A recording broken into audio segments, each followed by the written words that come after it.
Wikipedia is a multilingual free online encyclopedia written and maintained by a community of volunteers through open collaboration and a wiki-based editing system.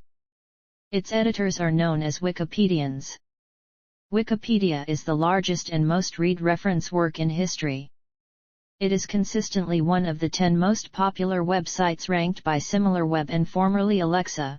As of 2022, Wikipedia was ranked the 7th most popular site. It is hosted by the Wikimedia Foundation, an American non-profit organization funded mainly through donations. On January 15, 2001, Jimmy Wales and Larry Sanger launched Wikipedia. Sanger coined its name as a blend of wiki and encyclopedia. Wales was influenced by the spontaneous order ideas associated with Friedrich Hayek and the Austrian School of Economics after being exposed to these ideas by Austrian economist and Mises Institute senior fellow Mark Thornton. Initially available only in English, versions in other languages were quickly developed. Its combined editions comprise more than 59 million articles, attracting around 2 billion unique device visits per month and more than 17 million edits per month as of November 2020. In 2006, Time magazine stated that the policy of allowing anyone to edit had made Wikipedia the biggest encyclopedia in the world. Wikipedia has received praise for its enablement of the democratization of knowledge, extent of coverage, unique structure, culture, and reduced degree of commercial bias, but criticism for exhibiting systemic bias, particularly gender bias against women and alleged ideological bias. The reliability of Wikipedia was frequently criticized in the 2000s, but has improved over time, as Wikipedia has been generally praised in the late 2010s and early 2020s. The website's coverage of controversial topics such as American politics and major events like the COVID-19 pandemic and the Russian invasion of Ukraine has received substantial media attention. It has been censored by world governments, ranging from specific pages to the entire site. In April 2018, Facebook and YouTube announced that they would help users detect fake news by suggesting fact-checking links to related Wikipedia articles. Articles on breaking news are often accessed as a source of frequently updated information about those events. Early years. James Vernon Taylor was born at Massachusetts General Hospital in Boston on March 12, 1948. His father, Isaac M. Taylor, worked as a resident physician at the hospital and came from a wealthy Southern family. Taylor is of English and Scottish descent, with the former being rooted in Massachusetts Bay Colony. His ancestors include Edmund Rice, an English colonist who founded Sudbury, Massachusetts. His mother, Gertrude, studied singing with Marie Sundelius at the New England Conservatory of Music and was an aspiring opera singer before she married Isaac in 1946. Taylor is the younger brother of musician Alex Taylor and the older brother of musicians Kate Taylor and Livingston Taylor. His youngest sibling, a brother named Hugh, was also a musician. Hugh eventually left the music industry and has operated the Outermost Inn, a bed and breakfast in Aquinnah, Massachusetts, with his wife since 1989. In 1951, Taylor and his family moved to Chapel Hill, North Carolina, when Isaac took a job as an assistant professor of medicine at the University of North Carolina School of Medicine. They built a house in the Morgan Creek area off the present Morgan Creek Road, which was sparsely populated. James later said, Chapel Hill, the Piedmont, the outlying hills, were tranquil, rural, beautiful, but quiet. Thinking of the red soil, caused by local copper mining, plus the seasons, the way things smelled down there, I feel as though my experience of coming of age there was more a matter of landscape and climate than people. James attended a public primary school in Chapel Hill. Isaac's career prospered, but he was frequently away from home on military service at Bethesda Naval Hospital in Maryland or as part of Operation Deep Freeze in Antarctica in 1955 and 1956. Isaac Taylor later rose to become Dean of the UNC School of Medicine from 1964 to 1971.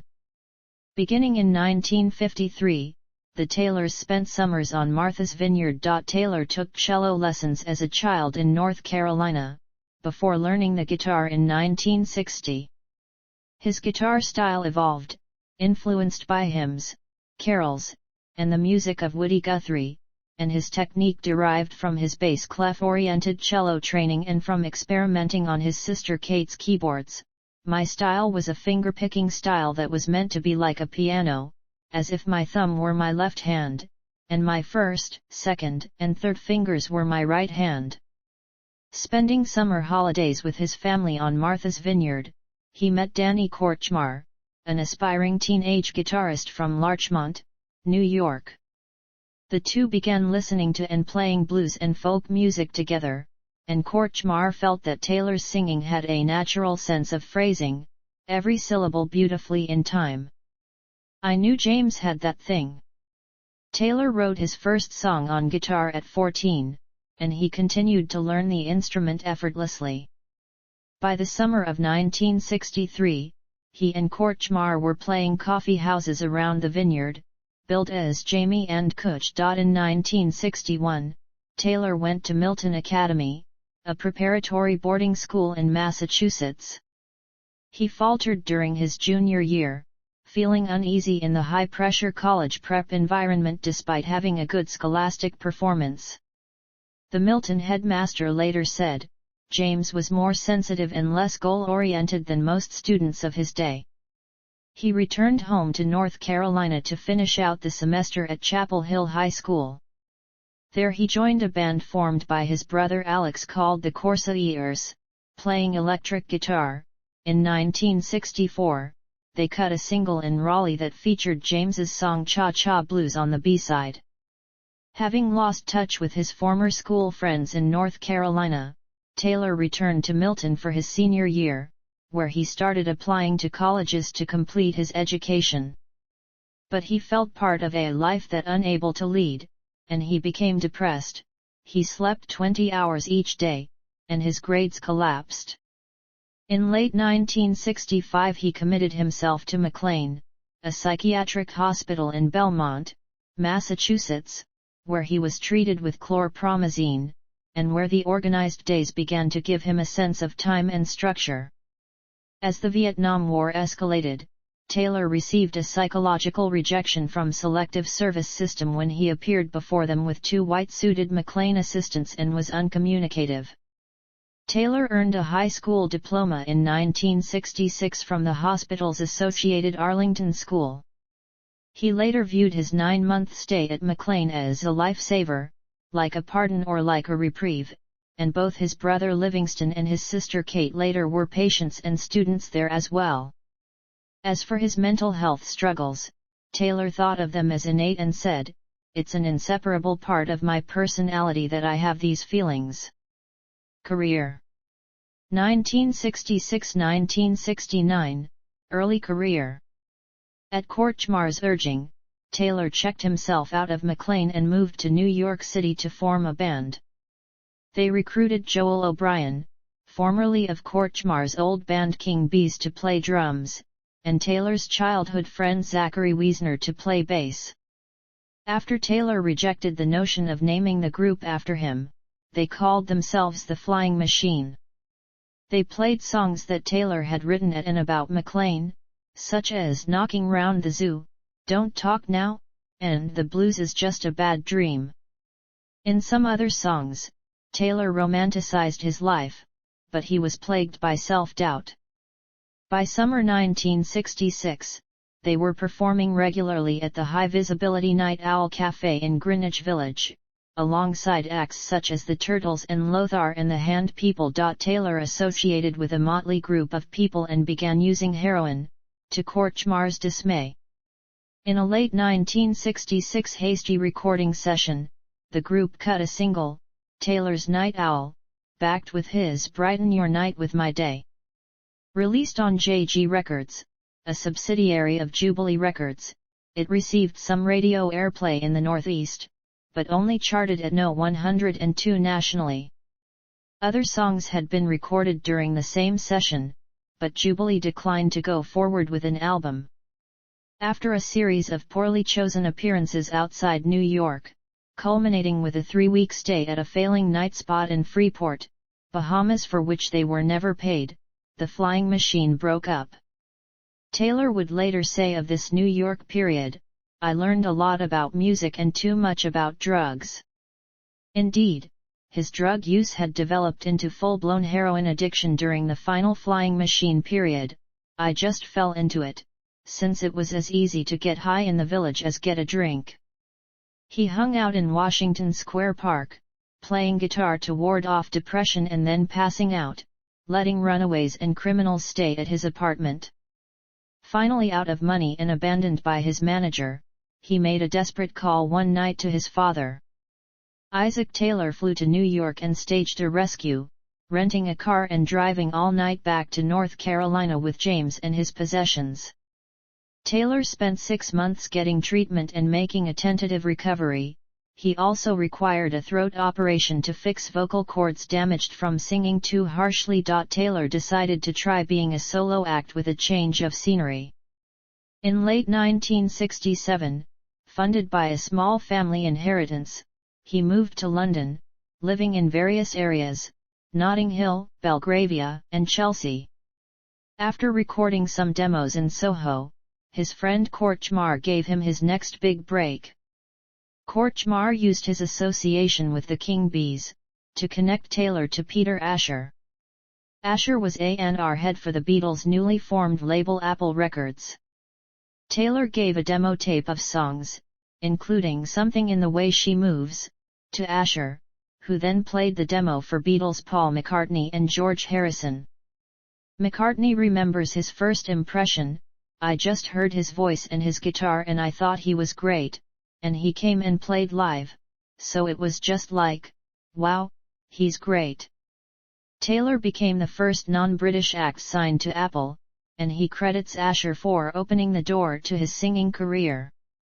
Taylor said of Asher, who later became his manager, "I knew from the first time that we met that he was the right person to steer my career. He had this determination in his eye that I had never seen in anybody before." 70. Living chaotically in various places with various women, Taylor wrote additional material, including Carolina in My Mind, and rehearsed with a new backing band. Taylor recorded what would become his first album from July to October 1968, at Trident Studios, at the same time the Beatles were recording the White Album. McCartney and an uncredited George Harrison guested on Carolina in My Mind, whose lyric "Holy Host of Others Standing Around Me" referred to the Beatles, and the title phrase of Taylor's Something in the Way She Moves provided the lyrical starting point for Harrison's classic Something. McCartney and Asher brought in arranger Richard Anthony Hewson to add both orchestrations to several of the songs and unusual link passages between them. They would receive a mixed reception, at best. During the recording sessions, Taylor fell back into his drug habit by using heroin and methadone. He underwent Fisptone treatment in a British program, returned to New York and was hospitalized there, and then finally committed himself to the Austin Riggs Center in Stockbridge, Massachusetts, which emphasized cultural and historical factors in trying to treat difficult psychiatric disorders. Meanwhile, Apple released his debut album, James Taylor, in December 1968 in the UK and February 1969 in the US. Critical reception was generally positive, including a complimentary review in Rolling Stone by John Landau, who said that this album is the coolest breath of fresh air I've inhaled in a good long while. It knocks me out. The record's commercial potential suffered from Taylor's inability to promote it because of his hospitalization, and it sold poorly. Carolina in My Mind was released as a single but failed to chart in the UK and only reached no. 118 on the US charts. In July 1969, Taylor headlined a 6-night stand at the Troubadour in Los Angeles. On July 20, he performed at the Newport Folk Festival as the last act and was cheered by thousands of fans who stayed in the rain to hear him. Shortly thereafter, he broke both hands and both feet in a motorcycle accident on Martha's Vineyard and was forced to stop playing for several months. However, while recovering, he continued to write songs and in October 1969 signed a new deal with Warner Brothers Records. 1970–1972, fame and commercial success. Once he had recovered, Taylor moved to California, keeping Asher as his manager and record producer. In December 1969, he held the recording sessions for his second album there. Titled Sweet Baby James, and featuring the participation of Carole King, the album was released in February 1970 and was Taylor's critical and popular breakthrough, buoyed by the single Fire and Rain, a song about both Taylor's experiences attempting to break his drug habit by undergoing treatment in psychiatric institutions and the suicide of his friend, Suzanne Schneer. Both the album and the single reached No. 3 on the Billboard charts, with Sweet Baby James selling more than 1.5 million copies in its first year and eventually more than 3 million in the United States alone. Sweet Baby James was received at its time as a folk rock masterpiece, an album that effectively showcased Taylor's talents to the mainstream public, marking a direction he would take in following years. It earned several Grammy Award nominations, including one for Album of the Year. It went on to be listed at No. 103 on Rolling Stone's 500 Greatest Albums of All Time in 2003, with Fire and Rain listed as No. 227 on Rolling Stone's 500 Greatest Songs of All Time in 2004. During the time that Sweet Baby James was released, Taylor appeared with Dennis Wilson of the Beach Boys in a Monte Hellman film, Two-Lane Blacktop. In October 1970, he performed with Joni Mitchell, Phil Ochs, and the Canadian band Chilliwack at a Vancouver benefit concert that funded Greenpeace's protests of 1971 nuclear weapons tests by the U.S. Atomic Energy Commission at Amchitka, Alaska. This performance was released in album format in 2009 as Amchitka, the 1970 concert that launched Greenpeace. In January 1971, sessions for Taylor's next album began. He appeared on The Johnny Cash Show, singing Sweet Baby James, Fire and Rain, and Country Road, on February 17, 1971. His career success at this point and appeal to female fans of various ages piqued tremendous interest in him, prompting a March 1, 1971, Time magazine cover story of him as the face of new rock. It compared his strong but brooding persona to that of Wuthering Heights Heathcliff and to the sorrows of young Werther, and said, Taylor's use of elemental imagery, darkness and sunlight, references to roads traveled and untraveled, to fears spoken and left unsaid reaches a level both of intimacy and controlled emotion rarely achieved in purely pop music. One of the writers described his look as a cowboy Jesus, to which Taylor later replied, I thought I was trying to look like George Harrison. Released in April 1971, Mudslide Slim and the Blue Horizon also gained critical acclaim and contained Taylor's biggest hit single in the U.S., a version of Carole King's new You've Got a Friend, which reached No. 1 on the Billboard Hot 100 in late July. The follow-up single, Long Ago and Far Away, also made the top 40 and reached No. 4 on the Billboard Adult Contemporary chart.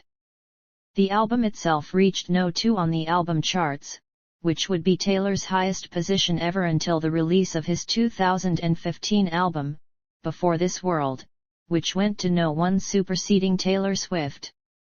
In early 1972, Taylor won his first Grammy Award for Best Pop Vocal Performance, Male, for You've Got a Friend. King also won Song of the Year for the same song in that ceremony. The album went on to sell 2.5 million copies in the United States. November 1972 heralded the release of Taylor's fourth album, One Man Dog. A concept album primarily recorded in his home recording studio, it featured a cameo by Linda Ronstadt along with Carole King, Carly Simon, and John McLaughlin. The album consisted of 18 short pieces of music put together.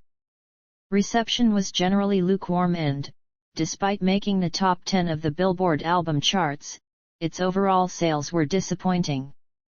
The lead single, Don't Let Me Be Lonely Tonight, peaked at No. 14 on the Hot 100, and the follow-up, One Man Parade, barely reached the top 75. Almost simultaneously, Taylor married fellow singer-songwriter Carly Simon on November 3, in a small ceremony at her Murray Hill, Manhattan apartment. A post-concert party following a Taylor performance at Radio City Music Hall turned into a large-scale wedding party, and the Simon-Taylor marriage would find much public attention over the following years. They had 2 children, Sarah Maria Sally Taylor, born January 7, 1974, and Benjamin Simon Ben Taylor, born January 22, 1977. During their marriage, the couple would guest on each other's albums and have 2 hit singles as duet partners, a cover of Inez and Charlie Fox's Mockingbird and a cover of the Everly Brothers' Devoted to You. 1973–1976, Career Ups and Downs. Taylor spent most of 1973 enjoying his new life as a married man and did not return to the recording studio until January 1974, when sessions for his 5th album began. Walking Man was released in June and featured appearances of Paul and Linda McCartney and guitarist David Spinozza. The album was a critical and commercial disaster and was his first album to miss the top 5 since his contract with Warner. It received poor reviews and sold only 300,000 copies in the United States. The title track failed to appear on the top 100. However, Taylor's artistic fortunes spiked again in 1975 when the gold album Gorilla reached No. 6 and provided one of his biggest hit singles, a cover version of Marvin Gaye's How Sweet It Is, featuring wife Carly on backing vocals, and reached No. 5 in America and No. 1 in Canada. On the Billboard Adult Contemporary chart, the track also reached the top, and the follow-up single, The Feel Good Mexico, featuring a guest appearance by Crosby and Nash, also reached the top 5 of that list. A well-received album, Gorilla showcased Taylor's electric, lighter side that was evident on Walking Man. However, it was arguably a more consistent and fresher-sounding Taylor, with songs such as Mexico, Wandering and Angry Blues. It also featured a song about his daughter Sally, Sarah Maria. Gorilla was followed in 1976 by In the Pocket, Taylor's last studio album to be released under Warner Brothers Records. The album found him with many colleagues and friends, including Art Garfunkel, David Crosby, Bonnie Raitt, and Stevie Wonder. A melodic album, it was highlighted with the single Shower the People, an enduring song that hit No. 1 on the Adult Contemporary chart and hit 22 on the pop charts. However, the album was not well received, reaching No. 16 and being criticized, particularly by Rolling Stone. Still, In the Pocket went on to be certified gold. With the close of Taylor's contract with Warner, in November, the label released Greatest Hits, the album that comprised most of his best work between 1970 and 1976. With time, it became his best-selling album ever. It was certified 11 times platinum in the US, earned a diamond certification by the RIAA, and eventually sold close to 20 million copies worldwide. 1977–1981, moved to Columbia and continued success. In 1977 Taylor signed with Columbia Records. Between March and April, he quickly recorded his first album for the label. JT, released that June, gave Taylor his best reviews since Sweet Baby James, earning a Grammy nomination for Album of the Year in 1978. Peter Herbst of Rolling Stone was particularly favorable to the album, of which he wrote in its August 11, 1977, issue, JT is the least stiff and by far the most various album Taylor has done. That's not meant to criticize Taylor's earlier efforts. But it's nice to hear him sounding so healthy. JT reached No. 4 on the Billboard charts and sold more than 3 million copies in the United States alone. The album's triple platinum status ties it with Sweet Baby James as Taylor's all-time biggest-selling studio album. It was propelled by the successful cover of Jimmy Jones's and Otis Blackwell's Handy Man, which hit No. 1 on Billboard's Adult Contemporary chart and reached No. 4 on the Hot 100, earning Taylor another Grammy Award for Best Male Pop Vocal Performance for his cover version. The song also topped the Canadian charts. The success of the album propelled the release of 2 further singles, the up-tempo pop Your Smiling Face, an enduring live favorite, reached the American Top 20, however, Honey Don't Leave L.A., which Danny Kortchmar wrote and composed for Taylor, did not enjoy much success, reaching only No. 61. Back in the forefront of popular music, Taylor guested with Paul Simon on Art Garfunkel's recording of a cover of Sam Cooke's Wonderful World, which reached the top 20 in the US and topped the AC charts in early 1978. After briefly working on Broadway, he took a one-year break, reappearing in the summer of 1979, with the cover-studded platinum album titled Flag, featuring a top 30 version of Gary Goffin's and Carole King's Up on the Roof. Taylor also appeared on the No Nukes concert in Madison Square Garden, where he made a memorable live performance of Mockingbird with his wife Carly. The concert appeared on both the No Nukes album and film. On December 7, 1980, Taylor had an encounter with Mark David Chapman, who would murder John Lennon just one day later.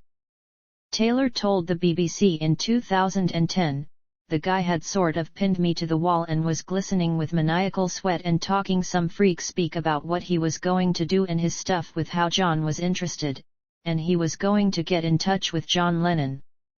And it was surreal to actually have contact with the guy 24 hours before he shot John."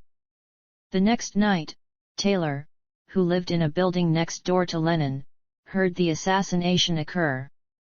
Taylor commented, "I heard him shoot 5, just as quick as you could pull the trigger, about 5 explosions." In March 1981, Taylor released the album Dad Loves His Work, whose themes concerned his relationship with his father, the course his ancestors had taken, and the effect that he and Simon had on each other. The album was another platinum success, reaching No. 10 and providing Taylor's final real hit single in a duet with J.D. Souther, Her Town 2, which reached No. 5 on the Adult Contemporary chart and No. 11 on the Billboard Hot 100. 1981–1996, Troubled Times and New Beginnings. Simon announced her separation from Taylor in September 1981, saying, "Our needs are different. It seemed impossible to stay together," and their divorce finalized in 1983. Their breakup was highly publicized. At the time, Taylor was living on West End Avenue in Manhattan and on a methadone maintenance program to cure him of his drug addiction. Over the course of 4 months starting in September 1983, spurred on in part by the deaths of his friends John Belushi and Dennis Wilson and in part by the desire to be a better father to his children Sally and Ben, he discontinued methadone and overcame his heroin habit. Taylor had thoughts of retiring by the time he played the Rock in Rio festival in Rio de Janeiro in January 1985. He was encouraged by the nascent democracy in Brazil at the time, buoyed by the positive reception he got from the large crowd and other musicians, and musically energized by the sounds and nature of Brazilian music. "I had, sort of bottomed out in a drug habit, my marriage with Carly had dissolved, and I had basically been depressed and lost for a while," he recalled in 1995. "I sort of hit a low spot. I was asked to go down to Rio de Janeiro to play in this festival down there. We put the band together and went down and it was just an amazing response. I played to 300,000 people. They not only knew my music, they knew things about it and were interested in aspects of it that to that point had only interested me. To have that kind of validation right about then was really what I needed. It helped get me back on track. The song Only a Dream in Rio was written in tribute to that night, with lines like I was there that very day and my heart came back alive. The October 1985 album, That's Why I'm Here, from which that song came, started a series of studio recordings that, while spaced further apart than his previous records, showed a more consistent level of quality and fewer covers, most notably the Buddy Holly song Every Day, released as a single reached No. 61. On the album track Only One, the backing vocals were performed by an all-star duo of Joni Mitchell and Don Henley. Taylor's next albums were partially successful. In 1988, he released Never Die Young, highlighted with the charting title track, and in 1991, the platinum New Moonshine provided Taylor some popular songs with the melancholic Copper Line and the upbeat Stop Thinkin' About That, both hit singles on adult contemporary radio. In the late 1980s, he began touring regularly, especially on the summer amphitheater circuit. His later concerts feature songs spanning his career and are marked by the musicianship of his band and backup singers. The 1993 two-disc live album captures this, with the highlight being Arnold McCullers' descants in the codas of Shower the People and I Will Follow. He provided a guest voice to The Simpsons episode Deep Space Homer, and also appeared later on in the series when the family put together a jigsaw puzzle with his face as the missing final piece. In 1995, Taylor performed the role of the Lord in Randy Newman's Faust. 1997 present, comeback. In 1997, after 6 years since his last studio album, Taylor released Hourglass, an introspective album that gave him the best critical reviews in almost 20 years. The album had much of its focus on Taylor's troubled past and family. Jump Up Behind Me paid tribute to his father's rescue of him after the flying machine days, and the long drive from New York City back to his home in Chapel Hill. Enough to Be On Your Way was inspired by the alcoholism-related death of his brother Alex earlier in the decade. The themes were also inspired by Taylor and Walker's divorce, which took place in 1996. Rolling Stone magazine found that one of the themes of this record is disbelief, while Taylor told the magazine that it was spirituals for agnostics. Critics embraced the dark themes on the album, and Hourglass was a commercial success, reaching No. 9 on the Billboard 200 and also provided a big adult contemporary hit on Little More Time With You. The album also gave Taylor his first Grammy since JT, when he was honored with Best Pop Album in 1998. Flanked by two greatest hit releases, Taylor's platinum-certified October Road appeared in 2002 to a receptive audience. It featured a number of quiet instrumental accompaniments and passages. Overall, it found Taylor in a more peaceful frame of mind. Rather than facing a crisis now, Taylor said in an interview that I thought I'd passed the midpoint of my life when I was 17.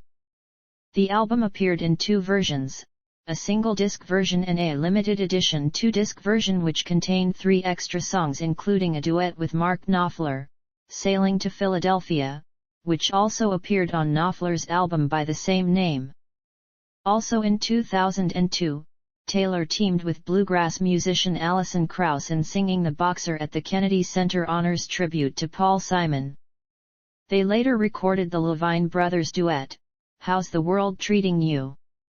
In 2004, after he chose not to renew his record contract with Columbia/Sony, he released James Taylor, a Christmas album with distribution through Hallmark Cards.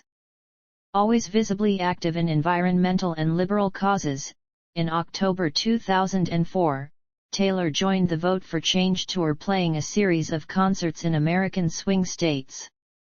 These concerts were organized by MoveOn.org with the goal of mobilizing people to vote for John Kerry and against George W. Bush in that year's presidential campaign. Taylor's appearances were joint performances with the Dixie Chicks. Taylor performed the Star-Spangled Banner at Game 2 of the World Series in Boston on October 24, 2004, on October 25, 2007, both the anthem and America for the Game on October 24, 2013, and Game 1 on October 23, 2018. He also performed at Game 1 of the 2008 NBA Finals in Boston on June 5, 2008, and at the NHL's Winter Classic game between the Philadelphia Flyers and Boston Bruins. In December 2004, he appeared as himself in an episode of The West Wing entitled A Change Is Gonna Come. He sang Sam Cooke's classic A Change Is Gonna Come at an event honoring an artist played by Taylor's wife Caroline. Later on, he appeared on CMT's Crossroads alongside the Dixie Chicks. In early 2006, Moosey Cares honored Taylor with performances of his songs by an array of notable musicians. Before a performance by the Dixie Chicks, lead singer Natalie Maines acknowledged that he had always been one of their musical heroes and had, for them, lived up to their once imagined reputation of him.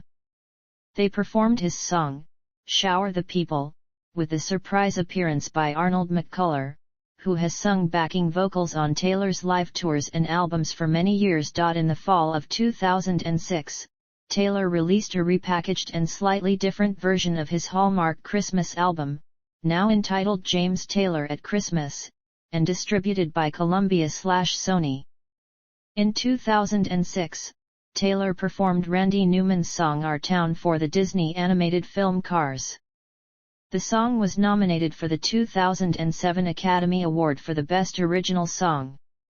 On January 1, 2007, Taylor headlined the inaugural concert at the Times Union Center in Albany, New York, honoring newly sworn-in Governor of New York Eliot Spitzer. Taylor's next album, One Man Band, was released on CD and DVD in November 2007 on Starbucks Here Music label, where he joined with Paul McCartney and Joni Mitchell.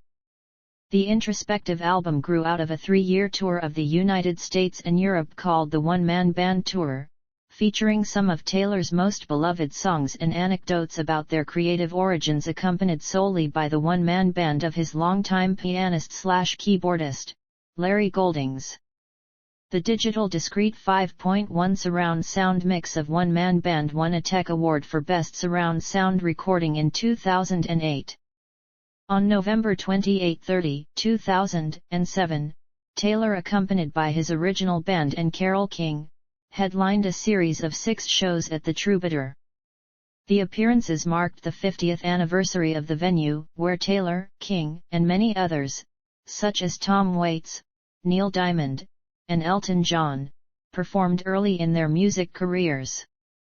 Proceeds from the concert went to benefit the Natural Resources Defense Council, Moosey Cares, Alliance for the Wild Rockies, and the Los Angeles Regional Food Bank, a member of America's Second Harvest, the nation's food bank network.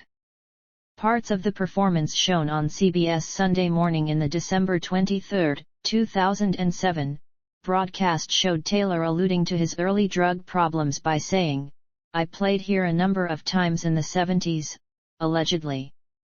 Taylor has used versions of this joke on other occasions, and it appears as part of his one-man band DVD and tour performances.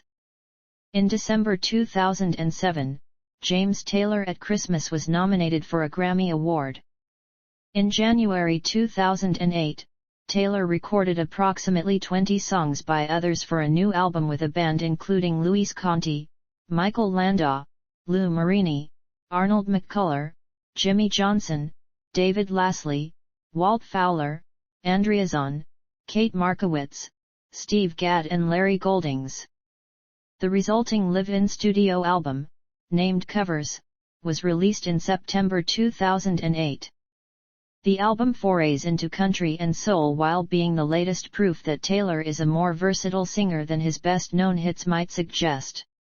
The covers sessions stretched to include Oh What a Beautiful Morning, from the musical Oklahoma, a song that his grandmother had caught him singing over and over at the top of his lungs when he was 7 years old. Meanwhile, In summer 2008, Taylor and this band toured 34 North American cities with a tour entitled James Taylor and His Band of Legends. An additional album, called Other Covers, came out in April 2009, containing songs that were recorded during the same sessions as the original covers but had not been put out to the full public yet. During October 1921, 2008, Taylor performed a series of free concerts in 5 North Carolina cities in support of Barack Obama's presidential bid. On Sunday, January 18, 2009, he performed at the We Are One, the Obama inaugural celebration at the Lincoln Memorial, singing Shower the People with John Legend and Jennifer Nettles of Sugarland. On May 29, 2009, Taylor performed on the final episode of the original 17-year run of The Tonight Show with Jay Leno. On September 8, 2009, Taylor made an appearance at the 24th season premiere block party of The Oprah Winfrey Show on Chicago's Michigan Avenue. Taylor appeared briefly in the 2009 movie Funny People, where he played Carolina in My Mind for a MySpace corporate event as the opening act for the main character. On January 1, 2010, Taylor sang the American national anthem at the NHL Winter Classic at Fenway Park, while Daniel Powter sang the Canadian national anthem. On March 7, 2010, Taylor sang the Beatles in My Life in tribute to deceased artists at the 82nd Academy Awards. In March 2010, he commenced the Troubadour reunion tour with Carole King and members of his original band, including Russ Kunkel, Leland Sklar, and Danny Kortchmar. They played shows in Australia, New Zealand, Japan, and North America, with the final night being at the Honda Center, in Anaheim, California. The tour was a major commercial success and in some locations found Taylor playing arenas instead of his usual theaters or amphitheaters. Ticket sales amounted to over 700,000 and the tour grossed over $59 million. It was one of the most successful tours of the year. He appeared in 2011 in the ABC comedy Mr. Sunshine as the ex-husband of the character played by Allison Janney, and he performs a duet of sorts on Leon Russell's 1970 classic A Song for You. On September 11, 2011, Taylor performed You Can Close Your Eyes in New York City at the National September 11 Memorial and Museum for the 10th anniversary of the 9/11 attacks. On November 22, 2011, Taylor performed Fire and Rain with Taylor Swift, who was named after him, at the last concert of her Speak Now World Tour in Madison Square Garden. They also sang Swift's song, 15. Then, on July 2, 2012, Swift appeared as Taylor's special guest in a concert at Tanglewood. He was active in support of Barack Obama's 2012 re-election campaign and opened the 2012 Democratic National Convention singing 3 songs. He performed America the Beautiful at the president's second inauguration. He appeared on the final of Star Academy, the Quebec version of American Idol, on April 13, 2009. On April 24, 2013, Taylor performed at the memorial service for slain MIT police officer Sean Collier, who was killed by Tamerlan and Dzhokhar Tsarnaev, the men responsible for the Boston Marathon bombing. Taylor was accompanied by the MIT Symphony Orchestra and 3 MIT a cappella groups while performing his songs The Water is Wide and Shower the People. On September 6 and 7, 2013, he performed with the Utah Symphony and the Mormon Tabernacle Choir in the 30th anniversary O.C. Tanner Gift of Music Gala concert at the Conference Center in Salt Lake City. He called the choir a national treasure. In addition to the symphony and choir, he was backed by some of his touring band, pianist Charles Floyd, bassist Jimmy Johnson and percussionist Nick Hawley. After a 45-year wait, James earned his first No.1 album on the Billboard 200 chart with Before This World. The album, which was released on June 16 through Concord Records, arrived on top the chart of July 4, 2015, more than 45 years after Taylor arrived on the list with Sweet Baby James. The album launched atop the Billboard 200 with 97,000 equivalent album units earned in the week ending June 21, 2015, according to Nielsen Music. Of its start, pure album sales were 96,000 copies sold, Taylor's best debut week for an album since 2002's October Road. Taylor cancelled his 2016 concert in Manila as a protest to the extrajudicial killings of suspects in the Philippine drug war. Taylor's album American Standard was released on February 28, 2020. American Standard debuted at number 4 on the Billboard 200 albums chart, making Taylor the first act to earn a top 10 album in each of the last 6 decades. In May 2020, James Taylor and Jackson Browne rescheduled their 2020 tour dates to 2021 due to the COVID-19 crisis. On November 24, 2020, the album was nominated for a Grammy in the category of Best Traditional Pop Vocal Album. At the 63rd Grammy Awards, the album won the award, the first for James Taylor after being nominated in the same category in the 50th Grammy Awards in 2008 for James Taylor at Christmas. Personal life. Taylor married singer Carly Simon in November 1972, in a small ceremony in Simon's New York apartment. Taylor was 24 and Simon 27, they divorced in 1983. Their children, Sally and Ben, are also musicians. Taylor married actress Catherine Walker at the Cathedral of St. John the Divine on December 14, 1985. She helped him fight his heroin addiction, but they divorced in 1996. In 1995, Taylor began dating Caroline Kim Smedvig, the Director of Public Relations and Marketing for the Boston Symphony Orchestra. They had met when he performed with John Williams and the Boston Pops Orchestra. They were married at the Emmanuel Episcopal Church in Boston on February 18, 2001. Part of their relationship was worked into the 2002 album October Road, specifically on the songs On the 4th of July and Caroline I See You.